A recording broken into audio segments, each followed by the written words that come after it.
हमें war zone का scene दिखाया जाता है जंगल में, जहां पर सबके कैंप्स लगे हुए थे।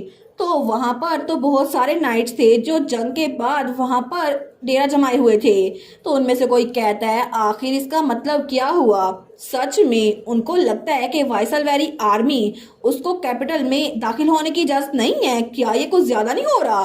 तो दूसरा कहता है आखिर नेशनल आर्मी जिसने हमें जंग में फतह दिलाई उसके साथ ऐसा ट्रीटमेंट क्यों किया जा रहा है। हमारी इंसल्ट करने की कोई लिमिट होती है। वो लोग तो ड्यूक और उनके बेटे के साथ भी यही सब कुछ कर रहे हैं। लेकिन तब ड्यूक और रुआन वो वहां पर कैंप में बैठे हुए थे।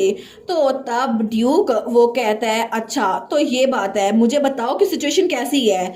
तो उसका एडवाइजर कहता है एम्पायर के सिटीजन्स के लोगों का रिएक्शन वो डिवाइडेड है। चाहे जितनी मर्जी रूमर्स एम्पायर फैला दे फिर भी ये बात कभी नहीं बदलेगी कि वाइसलवेरी की वजह से ही जंग खत्म हुई है और हमने ही लोगों को फतह दिलाई है। क्योंकि अगर हम लोग यहाँ पर ना होते तो ये जंग कभी खत्म ना होती।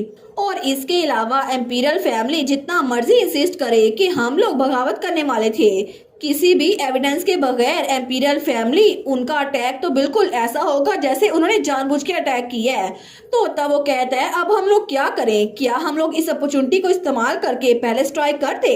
तो ड्यूक कहता है नहीं, ऐसा कुछ भी नहीं करोगे तुम लोग। मेंशन के इर्द गिर्द पहले ही एम्पीरियल नाइट्स वो फैले हुए हैं और जिस वक्त हम लोगों ने कैपिटल में दाखिल होने की कोशिश की वो लोग हमारी टेरिटरी पे अटैक कर देंगे। और मुझे ज़रा फर्क नहीं पड़ता कि वो लोग हमारे साथ क्या करते हैं, लेकिन हमारी मेन फोर्सेस वो सारी की सारी यहाँ पर हैं और रेबलर अभी भी मेंशन के अंदर है। इसी वजह से मैं उसको खतरे में नहीं डाल सकता। तो रुआन भी वहीं खड़ा था। तो ड्यूक कहता है क्या तुमने टेरिटरी के साथ कांटेक्ट करने की कोशिश की। वो कहता है जी मैंने बहुत बार कोशिश की, लेकिन बहुत ज़्यादा सर्विलेंस होने की वजह से ये डिफिकल्ट है। तो तब रुआन कहता है हम लोग दो ग्रुप्स में क्यों नहीं बढ़ जाते। ड्यूक कहता है क्या मतलब। तो रुआन कहता है मेरा मतलब है कि अभी हमें बस टेरिटरी पे अटैक होने से रोकना है। सबसे पहले फादर आप टेरिटरी में कुछ लोगों के साथ जाएं, ठीक है। उस दरमियान मैं कैपिटल के डिफेंस लाइन को तोड़ने की कोशिश करूंगा। तो ड्यूक कहता है क्या मतलब तुम अकेले कोशिश करोगे, क्या सिर्फ खुद ही, क्या ये पॉसिबल है। तो रुआन कहता है जी मैं कोशिश तो कर सकता हूँ ना। मैं इसकी गारंटी नहीं दे सकता कि हम लोग सक्सेसफुल होंगे या फिर नहीं, लेकिन अभी सिर्फ एक तरीका है जिसको मैं सोच सकता हूँ। मेरी जगह एम्पीरियल फैमिली की वाल्स वो कोई और ब्रेक करने में मेरी हेल्प करेगा। और वो सोच रहा था कि वो प्रिंसेस से हेल्प मांगेगा, लेकिन उसको पता नहीं था कि प्रिंसेस उसकी हेल्प करेगी या फिर नहीं। तो तब उसका फादर कहता है ये ट्राई तो हम कर सकते हैं, लेकिन ऐसा नहीं है ना, हमारे पास बाकी ऑप्शंस भी हैं।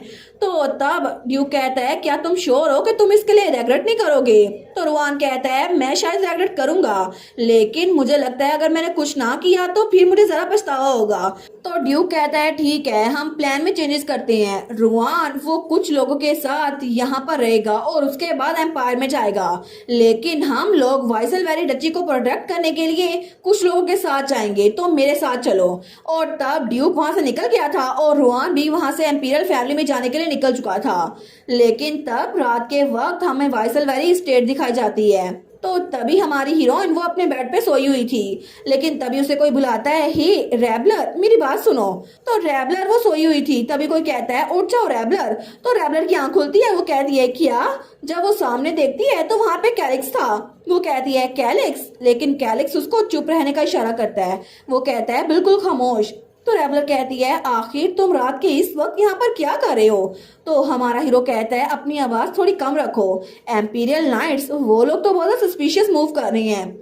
अभी तक वो लोग थोड़ा छुपे हुए थे, लेकिन अचानक रात के इस वक्त वो लोग रैंस को फॉर्म कर रहे हैं। तो इसीलिए मुझे लगता है वो लोग हम पे अटैक करने की प्लानिंग कर रहे हैं। ऐसा लगता है कि उनका सब्र खत्म हो चुका है। ऐसा लगता है कि वो पहले वाइसलवेरी पे अटैक करेंगे। तो रेबलर कहती है क्या। वो कहता है हमारे पास ज़्यादा टाइम नहीं बचा, अभी के लिए कपड़े चेंज कर लो और मैं बाकी चीज़ें चलते हुए बता दूंगा। वो कहती है ठीक है। और थोड़ी देर बाद वो लोग बाहर निकले थे, तो तब सामने शार्लेट भी थी और उसका दूसरा नाइट भी था। हमारी हीरोइन कहती है क्या शार्लेट सर एडन आप लोग भी। तो शार्लेट कहती है हम आपका इंतजार कर रहे थे माय लेडी। हमारी हीरोइन कहती है आखिर हो क्या रहा है, बाहर की सिचुएशन कैसी है। तो शार्लेट कहती है वो लोग वहां पे अपनी आर्मी को ऑर्गेनाइज कर रहे हैं, ऐसा लगता है कि वो लोग जल्दी हमला कर देंगे। तो एडन भी कहता है हमें जितनी जल्दी हो सके उतनी जल्दी निकलना होगा। ऐसा लगता है कि उन्होंने अपनी बैटल लाइंस बनाना बंद कर दी है। अगर हम लोग यहाँ पे ज्यादा देर तक रुके तो हम लोग पकड़े जाएंगे। लेकिन तभी उन्हें बाहर से आवाज आती है बगावत, ये लोग बगावत करे थे, हमला करो इन पे। तो तभी वो सारी की सारी आवाजें अंदर की तरफ बढ़ रही थी। वो कहते हैं वाइसल वेरी डची के ऊपर बगावत की वजह से चार्जेस हैं, हम इनको इनके क्राइम्स की सजा देंगे, हर एक ड्यूक के फैमिली के मेंबर को हम लोग खत्म करके रहेंगे। तो हमारी हीरोइन डर गई थी। तो शार्लेट कहती है माय लेडी प्लीज इस तरफ चलें। तो वो लोग वहां से भागने लगती हैं। शार्लेट कहती है हमें फॉरेस्ट में बैक गेट के जरिए भागना होगा। लेकिन तभी हमारा कैलिक्स कहता है अगर हम लोग ग्रुप में गए तो हमें पकड़ना आसान हो जाएगा, ऐसे थोड़ा डेंजरस है, तो हम लोग अलग जाएंगे, मैं वहां जाकर उनका ध्यान भटकाता हूँ। हमारून कहती है नहीं कैलिक्स प्लीज मेरे साथ आओ, तुम कहीं जा सकते। लेकिन उसकी मेड वो उसको लेके चली गई थी। वो कहती है प्लीज जल्दी चले माय लेडी। और तब वहां पर उनके मेंशन पे आग लग चुकी थी, उन पे हमला हो चुका था। तो कोई चिल्ला कहता है ग्रैंड ड्यूक ट्रेजन उसको भी जिंदा पकड़ो। लेकिन तब हमारी हीरोइन वो जंगल में भाग रही थी। तो वहां पर एडन कहता है माय लेडी हम आपके लिए थोड़ा सा टाइम बाय करेंगे, प्लीज आप आगे भागे। और शार्लेट भी वहीं पर रुक गई थी उन स्पाइयों से लड़ने के लिए। तो तब वो कहते हैं हम आपको बाद में फॉलो कर लेंगे। तो रेबलर कहती है नहीं प्लीज दोनों मत जाओ। वो कहते हैं हम लोग जल्दी आ जाएंगे। तो रेबलर सोचती है क्यों, आखिर ये ऐसे क्यों हो गया, कुछ भी क्यों नहीं बदला, सब कुछ जो मैंने ट्राई किया था, इतनी मेहनत की थी, फिर भी मैंने कसम खाई थी मैं सबको प्रोटेक्ट करूंगी, लेकिन एक बार फिर से बचपन की तरह मैं फिर से भाग रही हूँ। और तब वो आगे भागी जा रही थी, लेकिन तभी आगे एक पत्थर पड़ा था और वो उसे टकराती है। लेकिन तभी सामने वो नीचे गिरती है और उसके सामने वही पेड़ था जहां पर उसको वो ड्रैगन एग मिला था।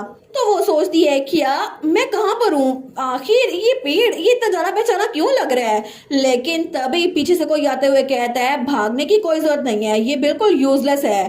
तो तब रेबलर पीछे देखती है तो कोई उसका हाथ पकड़ के उसको घसीटने लगता है। वो था वही नाइट जो कि प्रिंसेस के साथ और एम्पर के साथ था। वो कहता है रेबलर वाइसल वेरी तुम्हें एम्पीरियल फैमिली के साथ बगावत की वजह से अरेस्ट किया जाता है, अगर तुमने यहाँ से मजीद भागने की कोशिश की तो मैं तुम्हें अभी जान से मार डालूंगा, इसी वजह से मेरे साथ चलो अभी के अभी।